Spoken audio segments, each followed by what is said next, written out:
Hello Chain Gang, welcome back to the Four Chains Travel and our second video from the beautiful city of Trieste, Italy. We arrived to Trieste on the Queen Victoria at one of the best cruise ports in the world, and last week's video was a walking tour from the port that is easily replicated by anyone watching it.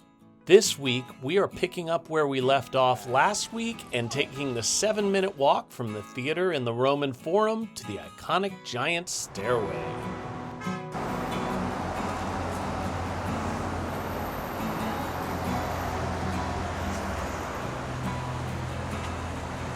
Giant stairway time.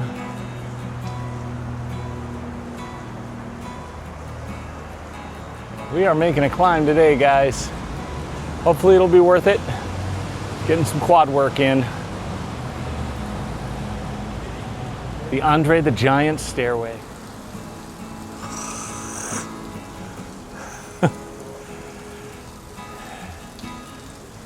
Thank you, birdies, for making a cool shot. I'm going to pretend I intended to get that.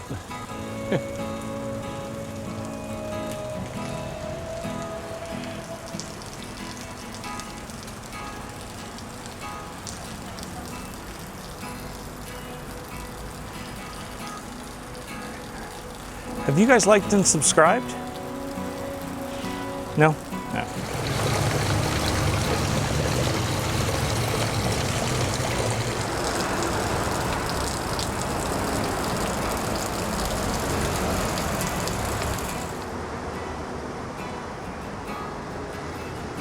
Where are we?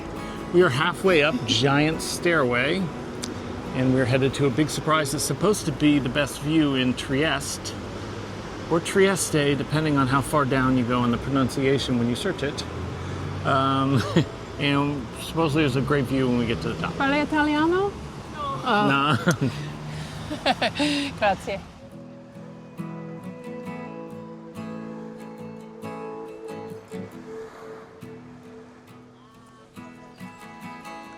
As you're going up that giant staircase, they do have a map here and a history of the description of the park. We are headed to both Castello di Giusto, San Giusto, and Cattedrale.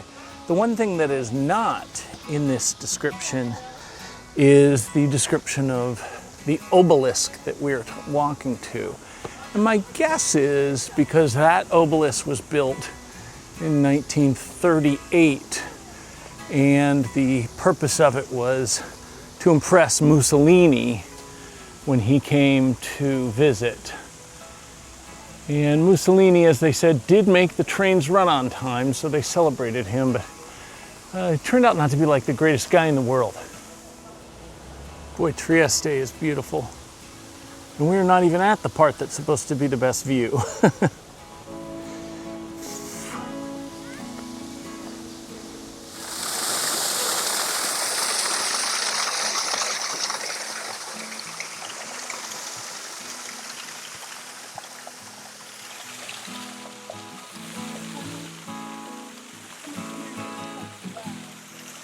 Oh, okay.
So that picture that you just saw was a bunch of people sitting, and what they were watching was a movie. That is from probably the early 40s. The government of Trieste purchased this castle and restored it. And that wasn't cheap, so they had to recover their funds. Back then, one of the easiest way to recover funds is to have a movie theater because, you know, there's no cable, there's no HBO, there's no internet, there's a lot less to do, and movies were just coming into vogue. 1939 was considered the golden year of movies, and then 1941. So they would put over here, they would put a big screen, and then this entire courtyard would have chairs, and they apparently could just sell it out, and people were pretty excited to come here. Now let's head up here above the soldiers' courtyard. Okay, let's head up and see if the reputation is deserved for the view of Trieste, which is, we've already seen so many great views. This is gonna have to really kick to justify what we've heard. And this will be right above the soldiers' courtyard that we just saw.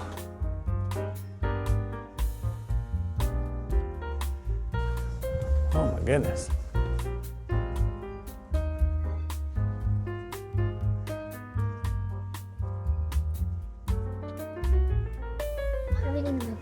Are yes. You have the city here on the right side and a panoramic view of the Adriatic Sea. So this was built in the 1500s and obviously was meant as a lookout for defensive purposes. You can see it'd be pretty difficult to sneak up on this town given how far this goes. Wow, there's the water.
You climb up these stairs, you will be admitted based on your ticket includes the Armory Museum.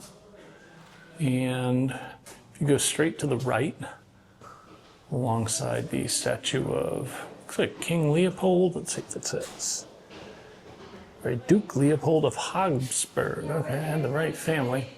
This goes back to the prehistoric times history of this area that they have discovered.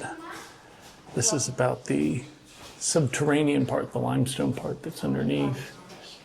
And then this is, they've discovered dinosaurs, including one they named Antonio, from 70 million years ago. Talks about the dinosaurs that were here. Has a fun version for the kids. And then goes to 80,000. And then the times of Octavian Caesar, we showed you that area. Augustus, Octavian became Augustus, of course. First and greatest Roman Empire. And takes you all the way down to 1944 when Trieste was bombed during World War II.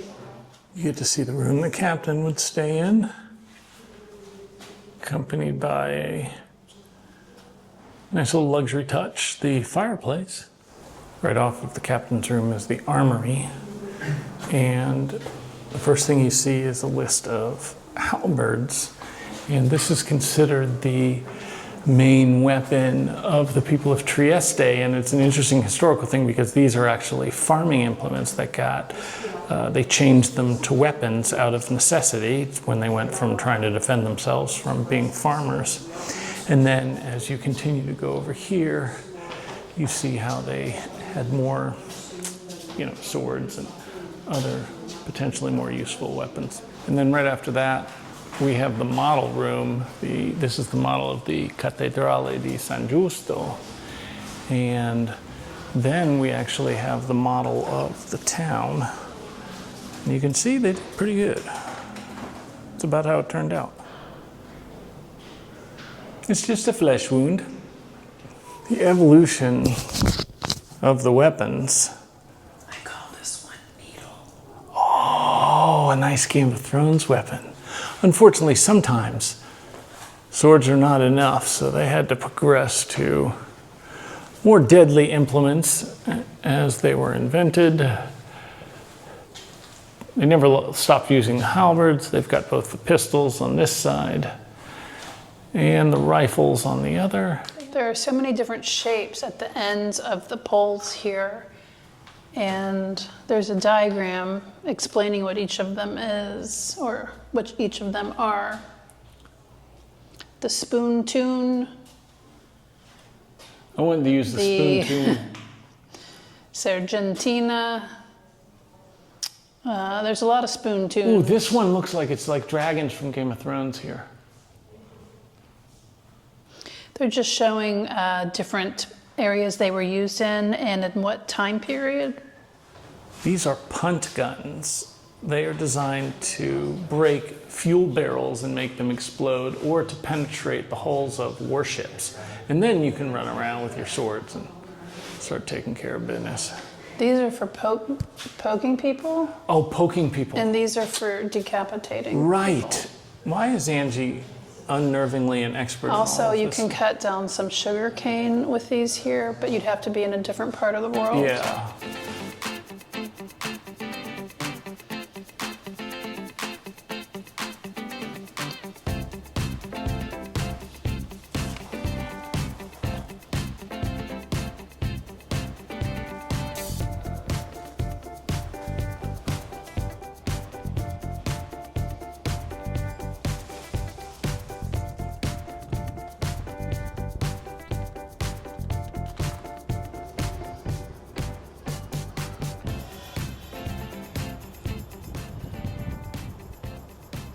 Here is Bojanga Parathea. They won't let us in there. So we're gonna go upstairs. The castle is defensively surrounded by bastions. There's 4 of them. This is the Lalio. This is the one where they would hope to defend from a land attack. As you can see, if you had bionic vision, you could see the Slovenia, I guess, that way. And maybe Croatia. And that is the second bastion. And then this one is the third. And then the 4th bastion is the one at the top there, to protect from the sea. Angie, I never know which countries are which that we're looking at in the far distance. So the sea is there, that's where we came into port. I'm going to refer to my map because I want to make sure I get this correct for viewers. We are currently facing due north. And this is the Bay of Trieste. I'm sorry, not Bay, Gulf. Gulf of Trieste. Careful with naming gulfs incorrectly. Venice, right? Venice would be just over here, a little to the northwest, over where I'm pointing here. Are we going to go and make videos there later? We are. Okay, we'll see you in Venice. To our east, behind you in this direction, right over these mountains here, and in fact, maybe even part of those mountains, that's Slovenia.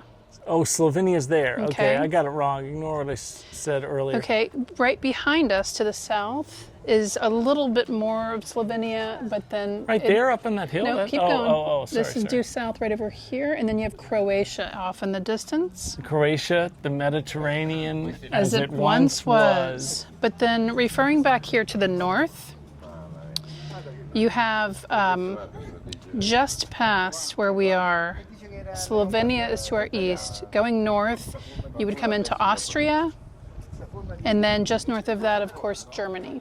Austrian, Germany over there. Okay. I don't think we can see Germany from here. No, we can't see, but that's just to But give that is the people direction that we're facing. And in terms of the sea, we are at the northeastern most part of the Adriatic Sea here. Let's check out the Lapidario Triestino. This is where they've kept a lot of Roman inscriptions and artifacts and monuments. And super importantly, the walk to get there is really cool.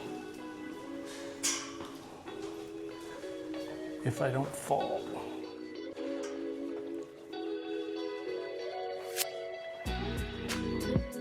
Although the walk is part of it, you can see the mosaics here, which is one of the common things that when Rome would take over an area to be part of the Roman Empire and grant people citizenship, you would see mosaics there.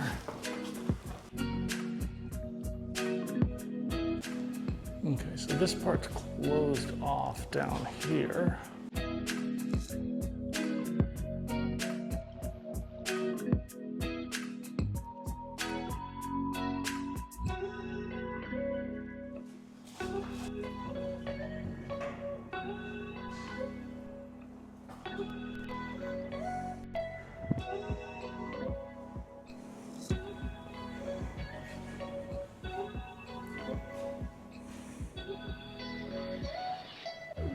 These are the statues that would be part of the Roman theater, which we showed you earlier, as well as parts of the facade, with obviously Latin, which at that time was the language of the Roman Empire. So a lot of this stuff in this room would have been part of that Roman theater. So this is a nice companion piece. Look at all this. So that Roman theater looked a little abandoned, but you can imagine all of these things adorning it, making it a really impressive place to watch a play.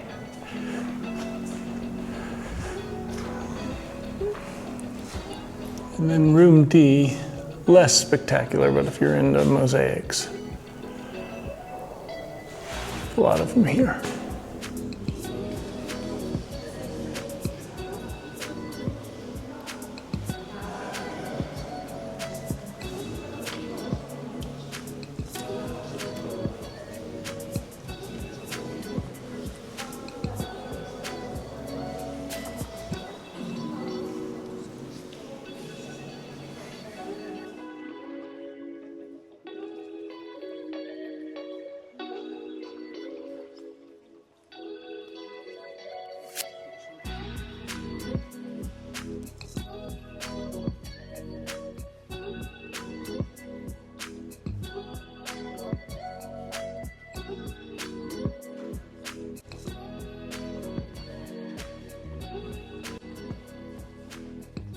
So you heard those bells earlier.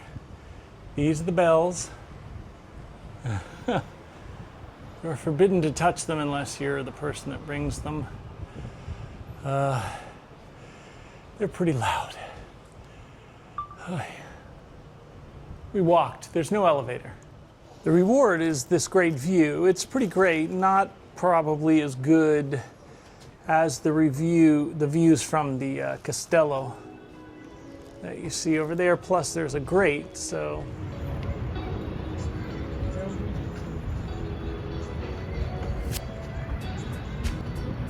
Okay, we are in search of the Arch di Riccardo. It is known as the greatest and most famous arc in all of Trieste. How will it compare to the Arc de Triomphe in Paris? How will it compare to Trajan's historic arc of war, victory, celebration in Roma, in Rome? I don't know, but the only way to find out is to go there and give you an honest judgment. All right, we passed here, and this is a beautiful park, but no Arch of Ricardo. It's got to be close, though. It should be noted that coming down the way that we are to find the Ark, is not an accessible pathway.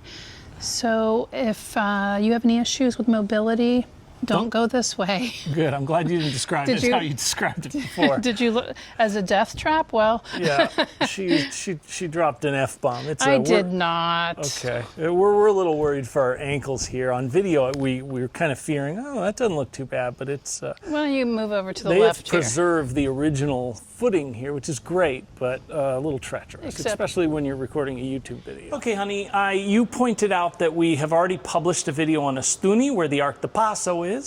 So of those 4 arcs, the Arc de Triomphe, the Trajan's Arc, the Arc de Passo, and we are now at the Arc di Riccardo, where would you rank the Arc di Riccardo?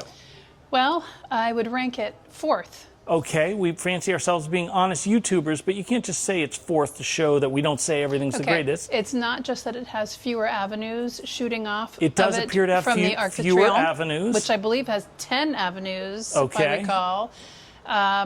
It's quite quaint.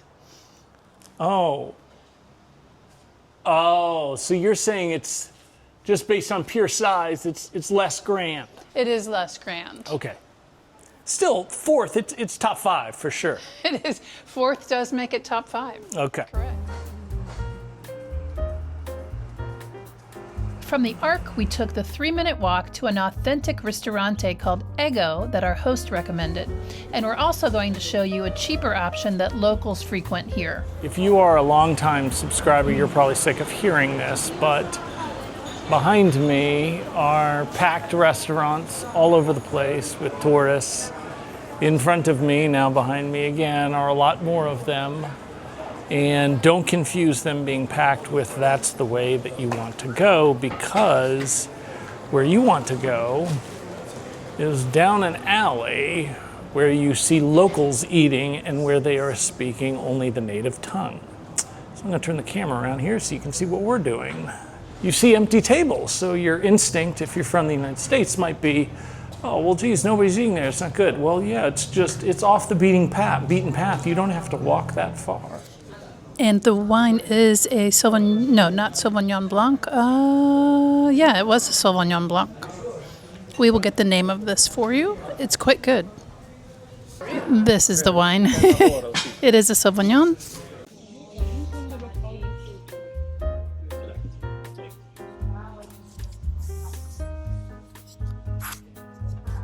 What do you have here? Well, you know, if you're a subscriber, you know that we chase, and we're chasing the pasta alla vongole from Il Borgo Antico.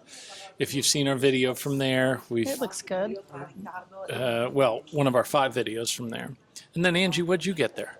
Fusilli with Is that rabbit and rabbit. Oh. Peas. So you're chasing our Cinque Terre rabbit, right? Si. Oh, man, that was good.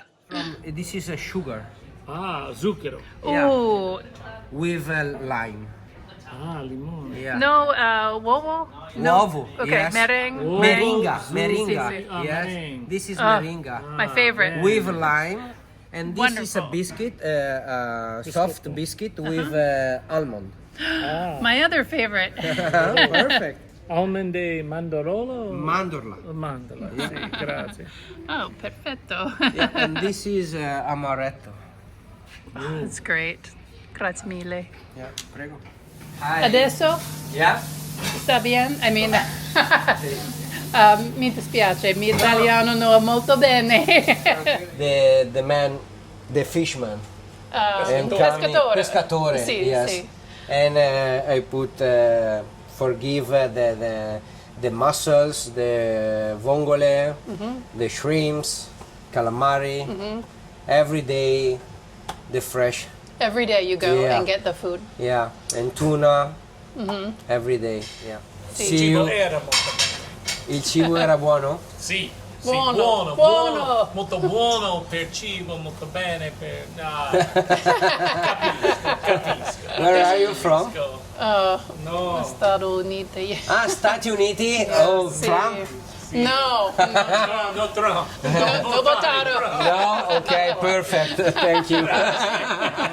Taranto, Gallipoli, Trani, Sceli, Cistanino. Okay. You mix everyone. Castellana Grotte. Travel. Okay, the travel. Okay. Sì, Las Vegas. Ristorante Ego is definitely worth treating yourself, but our budget travel side loved the very inexpensive grocery stores in Trieste, and we certainly loved Il Mangione. Great prices, gigantic portions. It is actually, it does have pizza, but it's actually a kebaberia, so it has pizza and kebabs.